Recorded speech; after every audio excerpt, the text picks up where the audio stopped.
ہائے ہائے ہائے ہائے, بہت لمبا حساب کتاب لکھا ہے. دیکھو باغی بن کے شادی کرو, باغی بن کے نکاح کرو, کر کے بتاؤ سوسائٹی کی ایسی کی تیسی. اگر سورس آف انکم نہیں ہے تو اس نیت سے کمانا شروع کرو کہ شادی کروں گا, اللہ مدد کرے گا. آپ اور کسی چیز میں آر محسوس نہ کرو. ٹماٹر کی ریڈی لگانی ہو ریڈی لگا لو, اللہ دیکھنا کیسی برکت دے گا. آپ کا ایک وقت پہ ٹماٹروں کا بزنس ہوگا, سمجھ رہے ہو. اور رکشا چلانا ہے رکشا چلاؤ, نکاح کو فوکس کرو. نکاح کرنے والوں کے ساتھ اللہ نے مدد کا وعدہ کیا. میں نے سرسری طور پہ خط پڑھ لیا, لیکن میں یہ پڑھنے کے قابل نہیں ہے جو انہوں نے حالات لکھے ہیں نا, سنانے کے قابل نہیں ہے لوگوں کو. تو اس لیے آپ نکاح کو فوکس کرو, اللہ کی مدد انشاءاللہ آپ کے ساتھ ہوگی. ماں باپ سے پوچھ کے جو شادی کرتا ہے بہت بڑا بے وقوف ہے, اس کو بے وقوفی کا ایوارڈ ملنا چاہیے. میں آپ کے سامنے ماں باپ کے کتنے حقوق بیان کرتا ہوں کہ نہیں کرتا. مجھے نہیں یاد پڑتا کبھی مجھے والدین کا تذکرہ اور میں نے اپنے رونے کو ضبط نہ کیا ہو. یہ رشتہ ایسا ہے نا ماں باپ کا, انسان نہیں آنکھوں پہ ضبط کر سکتا. شادی میں نے اپنے ابا اماں کو بھی لفٹ نہیں کرائی, سمجھ رہے ہو. جب ہم نے شادی کی ہماری اماں تھوڑی خوش تھی دوسری شادی پہ کہ بیٹا ماشاء اللہ ماشاء اللہ. کون خوش ہوتا ہے, رشتہ ہی نہیں مل رہا تھا. جہاں جاتے لڑکی والے کہتے اماں کو تو لے کر آؤ, ہم کہتے اماں ہی تو سب سے بڑی رکاوٹ ہے. تو ہم نے اپنی اماں کے ٹوٹی پھوٹی کوشش کی قدموں میں جنت تلاش کریں. میں نہیں کہہ رہا ہم نے بہت کوئی خدمت کی ہے, تو ٹوٹی پھوٹی کوشش کی کہ ہم اماں ہم سے راضی ہی جائیں. الحمدللہ راضی ہی گئی ہیں دنیا سے, لیکن بھائی اللہ پہلے ہے. تو اللہ میاں نے کہا ہے کہ جو ہے نا یہ ماں باپ تمہیں آخرت میں عذاب سے نہیں بچا. نکاح ہم اللہ کا حکم سمجھ کے کرتے ہیں, امی کے کہنے پہ بولو نہیں کرتے, کلچر کے کہنے پہ تھوڑی کرتے ہیں. تو شادی ایسی کی تیسے میں نے کر لی. اماں بہت غصے ہوتی تھی, میں اماں کے پاؤں پکڑنے جاتا تھا, وہ رشتہ ہی نہیں دے رہا تھا نا کوئی. مسئلہ یہ تھا کریں کیسے, خالی نظریے لے کے گھوم رہا تھا میں. ٹھیک ہے, لوگ سن کے کان پک گئے تھے, یار مفتی صاحب دوسری شادی ہر وقت تو کر لو نا. ابے میں نے کہا وہ رشتہ ہی نہیں دے رہا تو کہاں سے کریں. کیوں نہیں دے رہا بھائی, کہیں طلاق یافتہ بیوہ کہیں بات چلاؤ, بولتے اپنی اماں کو تو بھیجو. اماں جانے کے لیے ایگری نہیں ہے, اب بیوی کو تھوڑی لے کے جائیں گے دوسری شادی کے لیے, وہ تو ویسے ہی ایگری نہیں ہوتی. لے کے کس کو جائیں, کوئی جا ہی نہیں رہا. تو بہرحال پھر میرے بڑے بھائی کو ہم نے غیرت ویرت دلائی تھوڑی سی. بڑے بھائی کو نا, ان کو اس وقت تو تھوڑی سی غیرت آئی, جب شادی کے بعد مسائل آئے ہیں نا تو وہی انہوں نے بھی میرے اوپر نزلہ گرایا, یار اس نے مروایا, مجھے بھی اس نے مروا دیا. ان کو نہیں پتا تھا اتنا سخت ریئیکشن ہوگا کہ میں بھی پھنسوں گا اس میں. تو اور میرے دو بھائی آخر میں ایگری ہو گئے تھے, چلو ٹھیک ہے کر لے یار. ایک بھائی نے بات کی جو میری اہلیہ ہے نا ان کے والدین سے, ہاں چلیں ٹھیک ہے اب کرے گا. تو ان کو یہ ڈر تھا کہ یار اگر میں انوالو نہیں ہوں تو پتہ نہیں کہاں کر لے جا کے, یہ کوئی آڑا ترشا کوئی خاندان میں کوئی ایسی چیز نہ ہو. وہ راضی نہیں تھے وہ بھی, لیکن وہ اس لیے ہو گئے کہ یار یہ ڈھیٹ آدمی ہے, یہ کر کے چھوڑے گا. تو اب اگر ہم انوالو نہیں ہوئے تو پتہ نہیں کوئی اٹھا کے آڑے ترشا ہمارے خاندان میں بدنما کوئی دھبا نہ لگ جائے, کوئی منہ دکھانے کے قابل نہ رہے خاندان میں. تو ابھی کم از کم کسی اچھی جگہ پیغام بھیجا ہوا ہے اس نے خاندانی لوگوں میں. تو اس لیے وہ نہ چاہتے ہوئے آ گئے, لیکن عین وقت پہ وہ بھی مکر گئے عین وقت پہ. اور پھر کیا ہوا ہے, جو چھوٹے بھائی کو میں نے کہا تو آ جا نکاح میں, کوئی تو ہو جس کو میں شادی میں بٹھاؤں. تو اس نے کہا میں آ رہا ہوں. عین وقت پہ وہ کمبخت بھی نہیں آیا. میرا بھائی ہے, میں تو کہہ سکتا ہوں نا چھوٹا ہے, کمبخت ہے نہیں, بڑا نیک آدمی ہے, لیکن میرا تو حق بنتا ہے نا. عین وقت پہ وہ بھی مکر گیا, نکاح نامہ لے کے گھوم رہا. لڑکی والے کہہ رہے ہیں کسی کو تو لے کر آؤ بھائی, ہم لوگ خاندانی لوگ ہیں, ایسے تھوڑی ہوتا ہے. الحمدللہ بڑے میرے سسرال بہت اچھے لوگ ہیں, وہ بھائی کسی کو تو لے کر آؤ بیٹا, ہم نے ایسے کبھی نہیں, ایسے وہ رخصتی ایسے نہیں ہوتی. تو میں کیا کس کو لے کر آؤں. 2-4 دوست میں نے ادھار پکڑے, کہیں سے ادھار پکڑے. ہر شخص ڈر رہا تھا کہ یار ہم بھی پٹیں گے بیٹا تیرے ساتھ. رشتے دار سارے کہ یار ہم پہ بھی بلی آئے گی. سب سے پہلے سوال ہوگا شادی میں گیا کون کون تھا, سب بھاگ گئے. تو 2-4 پھر رہ گئے تھے, ان کو اتنی بد دعائیں ملی ہیں نا بعد میں, اتنی. ان کے جب بھی اب تک کوئی مسئلہ ان کے ساتھ ہوتا ہے نا, کہتے ہیں دیکھا جو کرو گے وہ بھرو گے. اب تک ان کو اتانے دیے جاتے. تو اس موقع پر پھر ہماری اماں راضی نہیں تھیں. ہم نے کہا کوئی بات نہیں یار, اماں کی ویلیو ہے ہمارے دل میں, لیکن اللہ پہلے ہے بھائی. ہم نے کر لی. 15 دن کے بعد اماں کو پتہ چلا. میں جب اپنے گھر آیا تو مجھے گھر کی مستورات کے رونے دھونے کی ایسے آوازیں آ رہی تھی جیسے گھر میں کسی کا جنازہ ہو گیا ہو. میری والدہ بھی رو رہی ہیں, سب بہنیں بھی رو رہی ہیں, ہائے یہ اب شادی ہوئی ہے یار. چلو بیوی روئے سمجھ میں آتا ہے, اس پہ سوکن آئی ہے نا, سارے ہی رو رہے ہیں. پڑوسنوں کو پتہ چلا, ہائے ہائے ہائے ہائے ہائے اس مولوی نے ہائے ہائے کیا کر دیا. پڑوسی برے بن گئے میرے لیے سب, جس کو ابھی تو ماحول بن گیا ہے, ابھی تو ماحول بن گیا ہے, جب میں نے کیا تھا ماحول نہیں بنا ہوا تھا. لوگ اچھمبے کی نظر, بھائی یہ کیا ہو گیا. پھر وہی میں مشہور قصہ ہے, میرے پر اتنا دباؤ آیا نا, اتنا دباؤ, میں گریبان کھول کے ایسے گھوم رہا تھا جیسے موسٹ وانٹیڈ. اور میرے سسر بڑے پاورفل تھے, کمزور نہیں تھے, ابھی ان کے زیادہ ڈیٹیل میں نہیں جاتا میں. اور جو ہے بہت کچھ تھا, بھی کیا بتاؤں یار, اچھا نہیں ہے نا, پھر وہ لوگ بھی بولیں گے بھائی تو کیا کر رہا ہے. تو یہاں تک ہوا کہ پھر میں استاذ محترم حضرت مفتی ابو لبابہ صاحب کے پاس گیا. اتنا ٹینشن میں تھا میں نے کہا, انہوں نے کہا کیوں آئے ہو, پہلے کبھی اس سلسلے میں حاضر ہوئے نہیں کسی غم میں. تو میں نے کہا دوسری شادی میں نے کی ہے, بہت ٹینشن ہے یار, بہت دباؤ ہے میرے اوپر, میں کیا کروں. انہوں نے لفٹ ہی نہیں کرائی مجھے. وہ گئے دوسرے کمرے میں, کسی شاگرد سے بولا, میرے کلاس فیلو سے, بولو اس کو جا کے بولو ہم بے وقوف ہیں, اس کی صحت دیکھو. میں بہت دبلا پتلا تھا, میں بہت باریک سا تھا, اب تو میں کافی ہیلدی ہو گیا ہوں, میں بہت ہی دبلا تھا, 60 کلو میرا وزن تھا, اور مالی حالات بھی کوئی بہت اچھے نہیں تھے. انہوں نے کہا ہم پہ پیسہ بھی زیادہ ہے, ہماری صحت بھی اچھی ہے, ہمیں سنتیں پوری کرنے کا خیال نہیں آ رہا. اس کو دیکھو. اور اب آیا روتا ہوا, رو نہیں رہا تھا, یعنی صورت میری رونے والی بنی ہوئی تھی. پھر مجھے کہنے لگے, اس شاگرد سے کہا, مجھے ڈائریکٹ کہا بھی نہیں, لفٹ نہیں کرائی گئی, کیونکہ یہ کیس ہی ایسا ہی نہیں ہے کہ اس میں کوئی کیس بنتا ہی نہیں ہے, یہ تو تم نے خود حماقت کی ہے. پھر کہنے لگے اس شاگرد سے کہ اس کو جا کے بولو, کچھ لوگ جو ہے شہد کے چھتے میں ہاتھ ڈال کے ڈائریکٹ شہد کھا رہے ہوتے ہیں, اور بولتے ہیں مکھیاں کاٹ کی ہو رہی ہیں, اور یہ شہد کے چھتے میں منہ دے کے شہد پی رہا ہے اور بول رہا ہے کہ مکھیاں کیوں کاٹ رہی ہیں.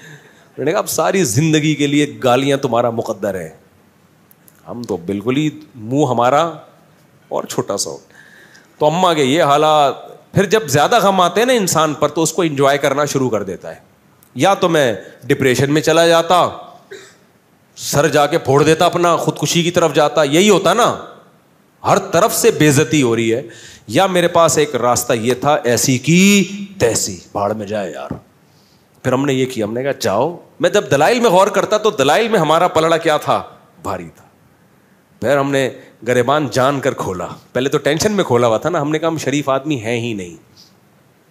لوگ کہتے تھے نا تم مولوی ہو کے, شریف آدمی ہو کے, اللہ کا شکر ہے ہماری عزت تھی, عزت دار گھرانے سے ہو کے شریف آدمی ہو کے. میں نے کہا کس نے کہا میں شریف ہوں, میں تو بدماش آدمی ہوں, تو تم تو دھوکے باز ہو. ہم نے کہا ہم ہیں دھوکے باز. تو اتنے خطابات ملے نا, اس سے میرا حوصلہ ایسا بلند ہوا نا, میں نے کہا تیسری بھی کروں گا, کسی کے باپ میں روکنے کی طاقت ہے تو روک کے دکھائے, ایسی کی تیسی. پھر جو میں پھڈے باز بناؤں نا, میں نے کہا یار اب ہمارے بڑوں نے بتا دیا تھا بیٹا زندگی گئی ہے پھڈوں میں, میں نے کہا ابھی نہیں, پھڈوں کو انجوائے کرنا ہے, ٹھیک ہے نا. یہ ہوا. تبھی تو میں کہتا ہوں دوسری شادی انتہائی ڈھیٹ قسم کے لوگوں کا کام ہے, یہ بغیرتوں کا, یعنی بہت ڈھیٹ قسم کے لوگوں کا کام ہے, سمجھ رہے ہو. اس میں بہت کچھ سننا پڑتا ہے, پھر برداشت کرو. پھر میرے اوپر دباؤ آیا, طلاق دو, اس کو دو یا اس کو دو, بہت دباؤ آیا میرے اوپر, دوسری کو چھوڑ دو. میں نے کہا میرے نا قتل کر دو, قتلے بنا کے بوری میں بند کر کے گدھوں کو کھلا دو, طلاق نہیں دوں گا میں. آج بڑے بے غیرت ہوتے ہیں, بے غیرت لوگ. دوسری شادی کی, عورت سے فائدہ اٹھایا, اور تھوڑے دنوں میں اس کو طلاق دے دی کہ جی میری پہلی بیوی کا دباؤ بہت تھا, میں مجبور تھا. ابے تو بے شرم آدمی, جب تیرے میں دم نہیں تھا تو نے کیا کیوں ہے؟ یہ بہت کیسز آ چکے ہیں. تبھی میں دوسری شادی والوں کو فوراً اپریشیٹ نہیں کرتا, جب کوئی آگے بتاتا ہے نا دوسری کی ہے میں نے, ابھی کی ہے, ابھی آگے پتہ چلے گا, فوراً چھوڑ دیتے ہیں. ذرا سا دباؤ آتا ہے, میں تعریفیں نہیں کرتا بھائی اپنی, لیکن موٹیویشن کے لیے بتانا پڑتا ہے. ہم نے جب کی ہے, ہم پر جو دباؤ آیا ہے نا آپ سوچ نہیں سکتے, بہت دباؤ آیا ہے. تو میں نے کہا کہ مجھے, یہ میرے الفاظ ہیں, آپ بھی سیکھ لو. میں نے کہا مجھے قتل کرو, چاپڑ لے کے بوٹیاں بنا کے کوؤں کو کھلا دو, یہ ہو سکتا ہے, طلاق نہیں ہوگی. اب غلط کیا, صحیح کیا, کر لیا, بس. سب کہہ رہے تھے غلط کیا, میں کہہ رہا تو چلو اس پہ مشورہ کریں گے, غلط کیا کہ صحیح کیا ہے, کر لیا. اب یہ ریورس نہیں ہوگا, یہ عمل, سمجھ رہے ہو, اب یہ عمل ریورس نہیں ہوگا. تو ایسے دھماکے کرنے ہیں تو کرو بھائی, ورنہ جیسے تمیز سے بیٹھے ہوئے ہو نا ایسے زندگی گزارو. لیکن خدا کی قسم اس ٹینشن کا اپنا مزہ ہے یار. اتنا مزہ آ رہا تھا نا گریبان کھول کے, ابھی ادھر جا رہا ہوں, آپ وہاں گالیاں سننے کو ملی, پھر ادھر آ رہا ہوں. تو اس سے اتنے فائدے مجھے زندگی میں حاصل ہوئے, اتنا کانفیڈنس. پھر میں نے کہا اب تیسری کروں گا, پھر پھڈے. ابھی میرا بیٹا مجھے کہہ رہا ہے ابا میری شادی کر دو, زبان سے نہیں کہہ رہا, ادھر ادھر سے اشارے کروا رہا ہے. تو میں نے پتہ ہے کیا کہا ہے, میں کر دوں شادی, مجھے کوئی وہ نہیں ہے, میں بچوں کی شادی بر وقت کرنے کا قائل ہوں. ہاں میں لوگوں سے یہ کہتا ہوں کہ بچے میں اگر ذرا سا بھی خطرہ ہے نا کہ باپ پہ بوجھ بنے گا, پھر اپنے خرچے پہ نہیں کرو, کیونکہ بعض بچے ابا کے خرچے پہ کر کے پروڈکٹ ہر سال آتی رہے گی ان کی, وہ سارے خرچہ کون اٹھائے گا, وہ اپنی ذمہ داری نہیں اٹھاتے. تو پھر ایسے میں ماں باپ کو کبھی ترغیب نہیں دیتا کہ اپنے خرچے پہ بیٹوں کی شادی کرو. ہاں بیٹا سمجھدار ہے, آپ کو پتا ہے کہ یہ اپنی ذمہ داریاں پوری کرے گا, ابھی بے روزگار ہے, کل روزگار لگ جائے گا, تو پھر باپ کو چاہیے کر دے. لیکن مسئلہ میرے ساتھ ایک یہ آ رہا ہے کہ یار اگر میں اپنی بہو ابھی اسی گھر میں لے آؤں اور ساس بہو کے جھگڑے ہو گئے شروع, تو اپنے جھگڑے تو انسان نمٹا سکتا ہے, دوسروں کے نہیں نمٹا سکتا. تو پھر میں اپنے بارے میں بولتا ہوں تیرا کیا ہوگا کالیا, یعنی میرا کیا ہوگا کالیا, کیونکہ میں نے پہلے دوسری کی, پھر پھٹے ہوئے, پھر تیسری کی, پھر دوبارہ سے دونوں کے الگ سے پھٹے شروع ہو گئے, پھر چوتھی کی, پھر تینوں کے پھٹے. اب میں جا کے میری زندگی تھوڑا سکون میں آئی ہے, پھٹے مڈے ختم ہوئے, اب میں بہوؤں کے پھٹے شروع کر دوں, نہیں سمجھ میں آ رہی میرا خیال ہے. کیونکہ اب میں لے کر آیا تو میری بیگم کا پھٹا ہوا میری بہو کے ساتھ. مرد نہیں جھگڑے میں کرتا یار, مرد کا سسر کہے گا بہو سے کی خدمت کرنی ہے بیٹا کر لو, اللہ تمہیں جنت دے گا, نہیں کرنی تو بھاڑ میں جاؤ یار, ایسی کی تیسی. مرد اس چیزوں میں اگنور کر لیتا ہے. خواتین کے بڑے مسائل ہوتے ہیں, خواتین کے مسئلے ہوتے ہیں کہ جب آپ گھر پہ آؤ گے, آپ کی بیگم آپ سے بولو گی بہو نے آج مجھے یہ ٹکا سا جواب دیا ہے, کیا یہی تعلیم ہے شریعت میں؟ تو میں بہو سے پوچھوں گا کہ بھائی ٹکا سا جواب دیا ہے, جھوٹ بول رہی ہیں, یہ جھوٹ بول رہی ہیں, آپ جھوٹ بول رہی ہیں, میں کہ جھوٹی ہوں؟ بھائی وہ جھوٹی نہیں ہے, وہ سچی ہیں. پھر آپ اس سے پوچھو گے کہ خدا کی قسم پاگل ہو جاؤ گے نا, الٹے لٹک کے مر جاؤ گے یہ فیصلہ کرنا کہ ان میں صحیح کون ہے غلط کون ہے, برباد ہو جائے گی تمہاری زندگی. سارے جمعے اتوار کے بیانات ختم, مسائل کے سیشن ختم, میں ساس بہو کے جھگڑے ہی بیٹھ کے نمٹاتا رہوں گا. میرا نظریہ یہ بھائی بہو لاؤ, بچوں کی شادی ٹائم پہ کرو, بولو بھائی آئے گی نہیں اس گھر میں, سمجھ رہے ہو, ٹینشن مت پالو اپنے لیے, آئے گی دوسرے گھر میں. اپنے بیٹوں سے جا کے ادھر ہی جا کے مل لیا کرو, بہو سے بھی عزت دے دے گی, ٹھیک ہے بیزتی کا خطرہ ہوا تو بیزتی سے پہلے نکل آؤ. کیا خیال ہے؟ آج کل کی بہویں مارکیٹ میں کہاں سدھری بھی آ رہی ہیں یار. میں جانتا ہوں جوائنٹ فیملیوں میں عزت دار لوگ بڑے تمیز سے رہ رہے ہیں, ہمارے اپنے ریلیٹیو ہیں, ساری بہویں اکٹھی بڑی لائف کو انجوائے کر رہے ہیں وہ لوگ, لیکن ہر جگہ ایسے نہیں ہوتا. اب ہم جب لائیں گے ہمیں کیا پتہ ہے اگلا نکلے گا کیا, اچھے نکل آئے تو بہت اچھی بات ہے, نہیں تو بھائی ہماری تو زندگی برباد ہو جائے گی یار. تو میں جوائنٹ فیملی کا اس زمانے میں قائل نہیں ہوں. الگ الگ صاحب بچوں سے بھی میں نے بولا, ابھی ایک بچہ نے زیادہ اشارے بھیجے نا, میں نے کہا بیٹا گھر ارینج کر لے, شادی میرے خرچے پہ ہوگی تیری, یہاں نہیں آئے گی. اب آپ کہہ سکتے ہو مجھ سے آپ گھر بھی بچے کے لیے آپ ارینج کر لیں, اور میرے ماشاء اللہ 8 بیٹے ہیں, تو اگر میں 13 گھر میں چلاؤں گا تو IMF سے مجھے قرضہ دلا دو بھائی. اور بیٹے میں ایک بھی نالائق نکل آیا نا جس کو عادت ہو گئی ابا کا مال کھانے کی, وہ تو میرے بچے پیدا کرنے والے بیانات روزانہ سنے گا بیٹھ کے, خوب اسپیڈ سے بچے نکالے گا اور میری گودوں میں لا کے ڈالتا رہے گا. سمجھ رہے ہو؟ پھر بھی مجھے قبول ہے یار, ہمارا ظرف بہت بڑا ہے الحمدللہ, لیکن بگڑ جائے گا.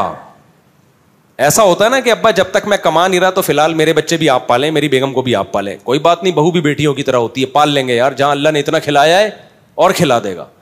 لیکن مسئلہ بگڑنے کا خطرہ ہوتا ہے کہ جب فری پھوکٹ کی لڑکوں کو عادت پڑتی ہے نا, ایک دفعہ بگڑ گئے تو قیامت تک نہیں اٹھتے. تو لڑکوں پہ تو ذمہ داریاں ڈالو. ایک واقعہ سنا کے اس ٹاپک کو ختم کرتا ہوں. ہمارا ایک جاننے والا ٹھیکیدار ہے, بہت پیسہ ہے اس کے پاس. میں نے کہا یار تمہیں اللہ نے اتنا نوازا ہے, اتنا تم کما رہے ہو, کہتا ہے یہ سب میرے باپ کی مہربانی ہے. میں نے کہا شاید اس کے باپ نے بہت پیسہ دیا. کہہ رہے نہیں, میرے باپ نے میرے سامنے سے روٹی چھین لی تھی. کہہ رہا میں ہڈ حرام تھا ونس اپون اے ٹائم, باپ کے ٹکڑوں پہ پلتا تھا, گھر آ کے کھاتا رہتا تھا, اور جا کے لڑکوں میں بیٹھ کے سٹے. کہہ رہا میرا باپ سمجھاتا رہتا تھا بیٹا کچھ کر, بیٹا میں کرتا نہیں تھا. ایک دن باپ نے میرے سامنے سے کھانا ہٹا لیا, بولا آج کے بعد تو اپنے خرچے پہ کھائے گا. کہہ رہا اس وقت تو مجھے بڑی بے عزتی, لیکن باپ نے میری خیر خواہی میں کیا, سمجھ رہے ہو, مجھے اپنے پاؤں پہ کھڑا کرنے کے لیے. کہتے ہیں نا مجھے چلنا سکھانے کو سہارا چھین لیتا ہے. بچوں سے بعض دفعہ سہارا چھینا جاتا ہے تاکہ اپنے پاؤں پہ چلنا سیکھیں. بچہ سمجھتا ہے میرا باپ ظالم ہے, مجھ سے بیساکھی چھین رہا ہے. بھائی ڈاکٹر یا باپ بیساکھی آپ سے اس لیے نہیں چھین رہا کہ آپ کو وہ گرانا چاہتا ہے, وہ آپ کو اپنے پاؤں پہ کھڑا کرنا چاہتا ہے. بعض دفعہ اللہ کی طرف سے ایسے حالات آتے ہیں کسی نوجوان پہ کہ وہ اسٹیبل ہو جاتا ہے, وہ اپنے پاؤں پہ کھڑا ہو جاتا ہے. تو شاعر نے اسی کو کہا مجھے چلنا سکھانے کو سہارا چھین لیتا ہے. اللہ بعض دفعہ سہارا چھینتے تاکہ تم خود چلنا سیکھو. کہہ رہے ہیں میرے باپ نے میرے سامنے سے کھانے کی پلیٹ ہٹا لی اور کہا اب تو اپنے خرچے پہ کھائے گا. کہہ رہا اس وقت تو مجھے بڑی بے عزتی محسوس ہوئی, لیکن جب ہوش آیا تو میں سمجھ گیا. اس کے بعد میں نے کمانا شروع کیا, محنت کی, اور آج کروڑوں میں کھیل رہا ہے وہ آدمی. تو ڈر یہ بعض دفعہ ہوتا ہے کہ آپ اپنے بچوں کی اپنے خرچے پہ کرانا شروع کر دو, پتہ چلا وہ کیا بن گئے, اپاہج. تو کراؤ ضرور. لوگ مجھے کہتے ہیں مفتی صاحب کبھی آپ بیان کرتے ہو اپنے خرچے پہ بیٹوں کی شادی کرا دیا کرو, کبھی آپ کا بیان آ رہا ہے نہیں کرایا کرو. بھائی یہ بچوں کی نوعیت پر ہے. جس بچے کے بارے میں آپ کو یہ خطرہ ہو کہ یہ اپاہج ہے, کر کچھ نہیں رہا ہے, یہ نالائق آدمی ہے, اس کی کبھی بھی مت کراؤ. کیونکہ اگر اس کی تم نے شادی کرا دی وہ اسپیڈ سے بچے نکالے گا دبا کے, اور تمہاری گود میں لا کے ڈالتا رہے گا, خرچہ ایک بھی نہیں اٹھائے گا, اور پھر اور پوستی ہو جائے گا وہ.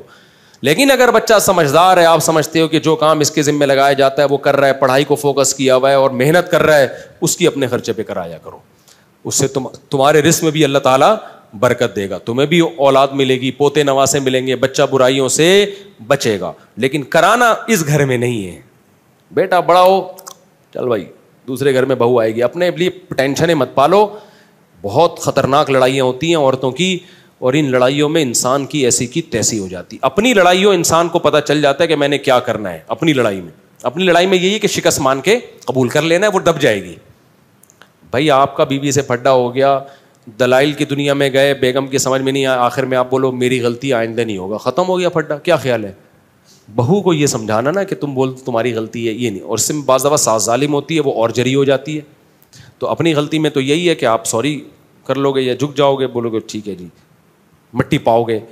تو لیکن خواتین کے میں ایسا نہیں ہوتا. وہ کہتی ہیں جس کی غلطی ہے اس کو سزا ملنی چاہیے, اور کون غلطی مانتا ہے اس زمانے میں. وہ ایک آدمی کی شادی ہوئی, 100 سال ہو گئے, بڑا ہینڈسم اسمارٹ نکلا نا وہ. لوگوں نے پوچھا یار تم 100 سال میں بھی اتنے ہینڈسم, اور تمہاری بھابھی بھی, ہماری بھابھی بھی ماشاء اللہ بڑی ہینڈسم ہے, یہ ہوا کیا ہے؟